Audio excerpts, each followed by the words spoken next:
Iya, memang semua kalau dimulai dari niat baik, biasa hasilnya baik.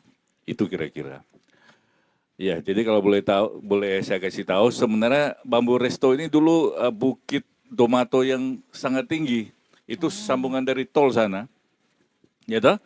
Tapi karena orang Korea, Mr. Kim, Mr. Lee, Mr. Wei, yang dari Sanyong pembangun ring road ini langganan di Tikalasiatsu, sering jumpa saya, pasti ruang sauna kita jumpa. Terus saya bilang, Mr. Wei, saya ada tanah di ring road yang Mr. Wei lagi bikin. Yang mana? Yang bukit tinggi itu. Oh, itu punya Pak Alek. Iya. Mau saya kasih rata? Iya, kasih rata. Tapi saya tidak bayar itu tanah ya. Saya mau timbun di jembatan situ. Biar ambil tanah kuat. Oh, iya Mr. Wei, silakan.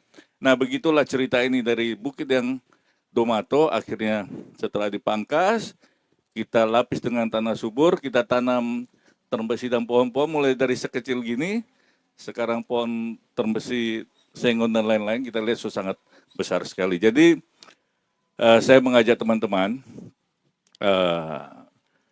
penghijauan itu sangat penting, ya toh, sangat penting untuk keindahan alam, untuk juga pariwisata, ruang terbuka hijau. Mari kita sama-sama menanam, jaga kelestarian Sulawesi Utara yang sampai sekarang masih sangat indah, sangat hijau. Ya, jangan terlambat. Lebih baik kita menjaga daripada merawat kemudian.